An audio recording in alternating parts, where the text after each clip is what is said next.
Welcome back, everybody. Jioge here, and it's Pixelmon time. That's right, we are back on the Pixelmon server, and today I'm joined by my buddies Santa Claus and Jack Frost. They've decided to visit Origin City for Christmas this year, and they're here to make all of your Pixelmon wishes come true.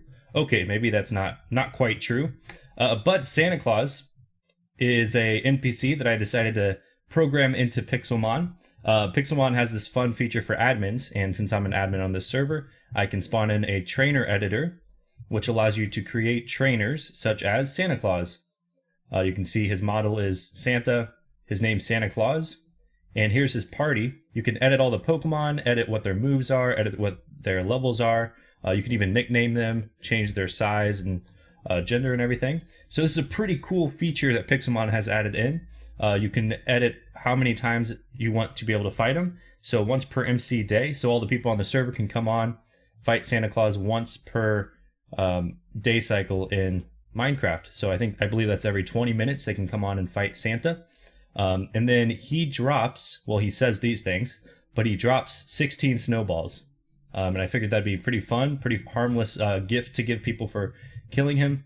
And then the other thing people get for defeating Santa Claus, and I will tell you more about this mod in a minute, but it's called, well, I forgot what the mod's called. I think it's called Item Bank, but you get these Santa badges for beating Santa. I made the badges myself, and it's just a harmless little gift to give people on the server whenever they beat Santa. So it says, "Congratulations on defeating me, Santa Claus, during the Christmas season of 2014.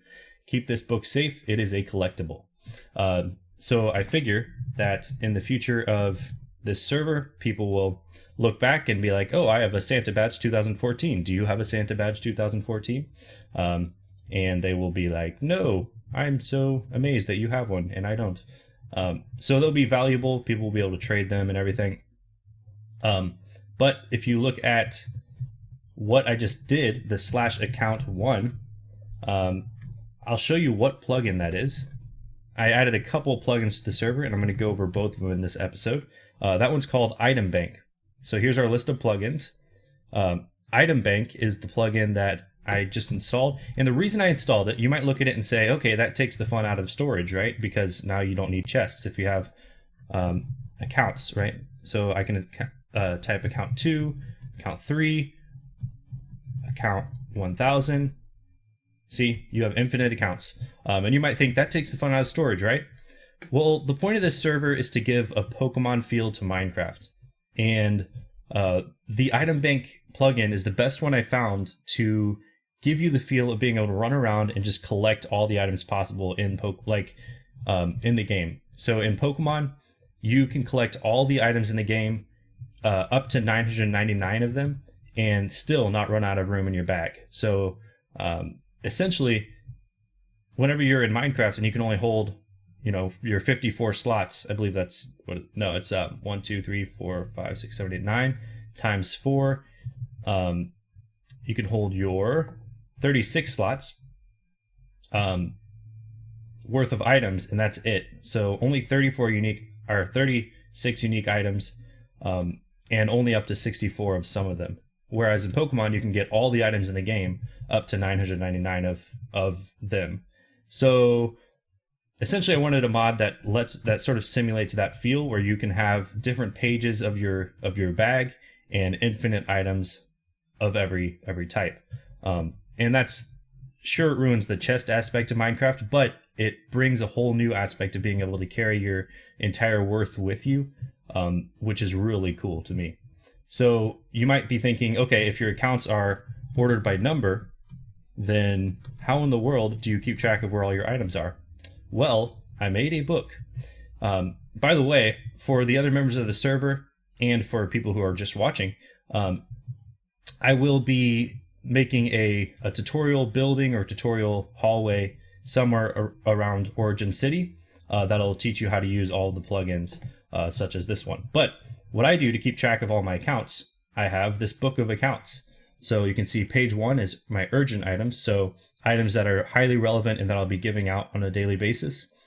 Page 2 are my TMs. page 3 my potions, page 4 miscellaneous, page 9 Pokeball stuff. If there's a gap between numbers, so what happened to 5, 6, 7, 8, well, those are all going to be for Pixelmon MISC. So anytime there's a gap in numbers, all of those pages are reserved for the lower number. And then 10 is my good tools, 11 is my diamonds, 12 is my iron, gold, coal, redstone, wood, wooden things, food items, plants, and then page 22 is snow, page 23 is gravel and flint, sand, dirt, cobblestone, lapis, nether junk, clay, hostile drops, friendly drops, wool, miscellaneous junk. So you can see I have 38 slots or 38 pages available for cobblestone, which is, or not 38, just 8 pages available for cobblestone, which is a lot of pages. I'll show you what I have so far. That's how much cobblestone I have. So if I ever decide to collect cobblestone, I have infinite storage for it, infinite bulk storage. So I don't need to take up a bunch of chests in my base or a bunch of chests somewhere on the world.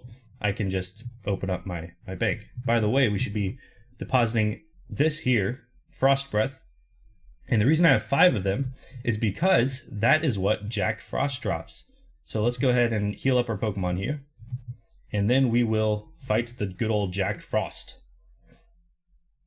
which is another NPC I made. Now, the reason I broke out the NPC editor is, first of all, to have fun little events like this, bring Santa Claus to town, and I guess his buddy Jack Frost. Jack Frost is a harder NPC to beat. You can see he's already thrown out his Walrein. Now you get to see a piece of my Puff the Magic Dragon. He is up to level 67, my highest level Pokemon. I've done a lot of training with him because he's trying to get his, I'm trying to get his attacks ready and all of that.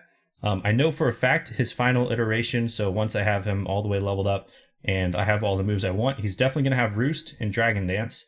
I'm not sure about Outrage and Wing Attack. I still have to look into that. But what Roost does is it heals you, which you'll see I will need a lot during this battle. Because Frost Breath is actually a pretty good move against Puff the Magic Dragon. I gave all of Jack Frost's Pokemon Frost Breath, which is kind of fun because he gives the TM Frost Breath, as you'll see. So we went to boost our attack and speed on Dragonite, and you might be wondering, why are you just taking all this damage, letting it happen? Well, the reason is we want to get our attack really high so we can face Jack Frost's later Pokemon. And I believe this is what you call a sweeper Pokemon, when you have a Pokemon that will sit there and build up attack and speed, and then once he gets to a proper attack level, he'll go through and just sweep all the opponent's Pokemon. So that's what I'm doing with this guy. Let's use Roost once more. And Walrein already ran out of Frost Breath, so I'm going to go ahead and use Outrage on it, and that should do a one-hit. Yep. And for some reason, it is going through and using Outrage on all of them. I guess that's how it works. I forgot that Outrage is an automatic attack for the next few rounds. So I might be using that as my final iteration of Dragonite. But what you do is you build up your attack using Dragon Dance all the way up to +6 usually, and then you go ahead and use Outrage on all the Pokemon. You just sweep through them all. It's pretty sweet. So for beating Jack Frost, you get 1 piece of ice, which is pretty much nothing, but it's a fun little consolation prize, or not consolation, fun little prize, pretty harmless. And then you get a Frost Breath. So what I'm doing, I'm building up Frost Breaths for some reason, even though I will probably, if the server lasts more than a year, next Christmas event will definitely have Frost Breath as a reward as well, most likely. Or maybe Ice Beam or another TM or whatever's in the game by that time. So you see Santa Claus and Jack Frost here, and they were pretty fun to build with the trainer editor. We'll be using trainer editor a lot in future episodes. In fact, State of Comatose on the server, I let him have access to the trainer editor for a little while so he could build NPCs for his gym. Because you know how in Pokemon gyms, there's usually 2 NPCs sitting in the gym, 2 or a lot more sometimes, sitting in the gym that will sit there and battle you before you can battle the gym master. So that's pretty cool that we can use the trainer editor and get those people in the game. Add a little extra bonus challenge to the gym. You can see here I have a path going from the Poke Center outwards, and I want to extend this all around Origin City. We're going to have paths going to every building. And what I want to do over here is build like an outlook thing. So maybe build up a little hill and then have a little outlook, and the outlook will say like look up or something. So then they'll look up and see the gym, and it'll say fly up there to begin your Pokemon training or your Pokemon quest. And basically once they beat the gym, then I will instruct them to go and find another gym. I'll give them instructions. I won't tell them how to get to hidden gyms, but we already on the server have another city being built. And Cypressy is taking the lead on that city. In fact, that's where his gym is. I'm not sure if that's going to be the second recommended gym to fight. We'll see once we get more and more gyms established. But he is the dragon gym leader, and he built this path, or he has this path going here to his city. It says entering route ? He hasn't named it yet. Leaving origin city. It's pretty cool. I love this Pokemon feel, how you are going from the city through a route to the next city. And that's what we want to do from each city to each city. You can see he has trees surrounding it, just like in Pokemon games, you have trees surrounding each, like the routes. It's so cool what he has going here. He's not done yet, but he has these walls built up, just kind of keeping you in bounds. It's really cool. And later, we'll be finding a route from the Pokemon games to model this after, and we will put those NPC trainers in here, which will be really cool. And it'll just give people to fight as they walk through the route. Oh, I got turned around. There we go. We're going this way. He built a little bridge here. He'll probably spruce this up a little bit. I don't know what the ladders are for, but it's kind of fun, I guess. I'm not sure. Are there a lot of ladders in Pokemon games? Maybe there are. Maybe that's what those are. And I believe he ran out of like the tunnel feel to it around here. But you follow the torches, and that's the rest of his path. And his city has a fun little start to it. Now, I don't feel bad about showing this to you because he has not made any YouTube videos. And so if he starts a YouTube channel, then I'll definitely not show his stuff anymore. Or if he just asks me not to show his stuff anymore, but I don't think he'd do that. So let's go ahead and run through here. And we are continuing the pathway. He has a little more tree hedges growing here, but he has to farm a lot of trees just to get the saplings to make the edges. And then you go through, do you go through the tunnel? I guess you go through the tunnel, which is really cool. I love the more and more features and tunnels and bridges you have, the cooler your route is going to be. So keep that in mind, rest of the server members. But for the people who are just watching the series, all of these like paths and routes should make the series more interesting as people go around and build cool buildings and routes and things that model off the Pokemon games. We should have a greater feel to the. Now, this doesn't model off of any specific Pokemon route, but the fact that it is like built like a route really adds to the Pokemon feel. I like it a lot. And of course, we're still following this. We will get to a city shortly. There's a Dawn fan. While we're running to a city, let's talk about the rest of my Pokemon team. I have Gary the Gyarados, leveled up to 55. He's doing really good. I like him a lot. He's also a sweeper. He has the Dragon Dance move, which he can power up with, just like Puff the Magic Dragon.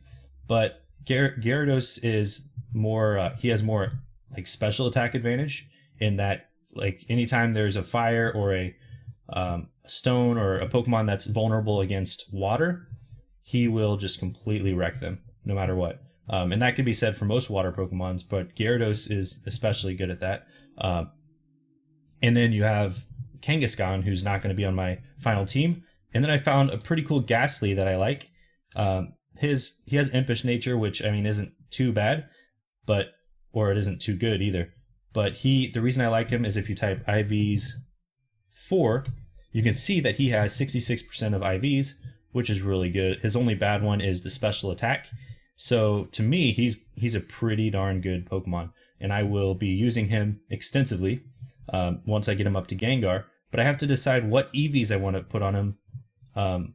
We're still going the right way? Okay. I have to decide what EVs to put on him and what, you can see he's continuing the route here, what EVs to put on him and what moves to put on him. So I really have to figure that out, and then I have to train him a lot, of course. as per the usual. And we're still going through here, and maybe, I wonder what's, oh, I guess this is just a fun little circle area he has built, which is pretty cool. It's a little bit confusing, but I'm sure there'll be a path marked, or if there isn't, it's a fun little, you have to find the exit sort of thing. It's really cool. And we are now entering his city. I love this entry gate, just the tree surrounding a gate, and it says entering blank city, leaving route ? And you see he has this city forming here with a huge Gyarados or Onyx wild for some reason. And then we come over here to his gym in progress, and I do feel like this has a fun dragon feel to it with the lava pouring around the sides. This could also be confused for a fire gym, but Citrusy is the dragon leader, and he's going to add more details, such as, like, I think he was considering a dragon's mouth or a dragon's head or something. No guarantees, of course. And if you've been asking the whole episode what these presents are, they're just chests, and around Christmas time, Minecraft has coded into it that chests will turn into presents. So let's go back to spawn. And the episode's been dragging out for a while now, but I still want to show you one more thing. And that one more thing is, oh, server will restart in 5 minutes. So I have 5 minutes to explain to you what I'm talking about. We have also installed McMMO on the server. You can see in our plugins list that we have McMMO on the server. It's pretty sweet. Essentially what that means is you gain levels for digging and chopping down trees and farming and fighting, but of course we don't have any like mobs in the server. There are friendly mobs, but they're hard to find. So I disabled all the fighting stats. So you can see here the list of stats, MC stats. And then I'll scoreboard keep so you can read them. Oh, okay, maybe not. Anyways, you see my total power level is 200. You got herbalism, I don't know how to say that. Excavation, acrobatics, repair, smelting, MC stats. You got mining, alchemy, woodcutting, and fishing. So you got all these stats that you can level up. It adds a fun like MMO feel to it, a fun like competitive basis, because you can look here that we have people already competing for the top spot. MC top, the top spot on the power level list. I'm leading with 200 power levels, but State of Comatose is closely behind me at 196. You can see the complete list here of people who have started using the McMMO plugin. It's really cool, and each stat has a reward for like doing various things. For instance, if we look at excavation, there are you first of all you gain excavation by digging and finding treasures. So like using your shovel on stuff gives you excavation experience. And the things that it allows you to have is increased speed for your shovel, higher drop rate of treasures. So there are a lot of treasures like various like glowstone and even diamonds once you get to a high enough excavation level that you'll find from digging dirt and sand. And then you of course have stuff like mining, which allows you to get double drops, all that sort of stuff. Wood cutting allows you to cut trees easier and faster, which is really cool. Adds a RPG element. And of course I figured the Solid Rock Gamers guys, all the Solid Rock Gamers who play on this server and the original server already have a good vanilla server. So with the classic vanilla Minecraft feel, the survival feel, let's go ahead and open up my food account 19, grab some cookies. So you have the classic Minecraft feel on that server. So I figured on this server we could add a couple more plugins just to make it more and more entertaining. And if we do shy a little bit away from the classic vanilla feel, that is fine. I think that's the point of having a modded Minecraft with Pixelmon. It removes the survival feel, although there is a bit of a survival feel, but with the teleports and everything, which I guess aren't programmed into Pixelmon, but they're kind of necessary for the Pokemon game. We wanted to add a couple more plugins such as these, just to add a little bit more fun and a little bit more competition to the server, because the other server already has the vanilla feel to it. So if the guys really want the Minecraft vanilla feel, or the vanilla survival feel, then they can go ahead and go on the other server. But here, we just are trying to make it as Pokemon-y as possible with a couple added perks. So that's really cool. If you have any questions about the plugins, how to use them, how to get them going on your server, be sure to comment and let me know what features you want to add or you think I should add. Like if there are any plugins that would do a better job than Item Bank, although a lot of us have items stored there, so it'd be hard to transfer to another plugin. And what plugins might make this server even better, even more fun. Just let me know in the comments. Thanks for watching, and of course I got to get off while the server is shutting down, but I will probably start recording again later today and really give you a picture of what's going on here, and I'll definitely build some stuff in the next episode. I kind of have a theme going where I do a talky episode about progress, and then I have an episode where I build and expand on my own builds. So you can look forward to that next episode. But this has been Jioge here with Santa Claus and Jack Frost, and I'll see you next time.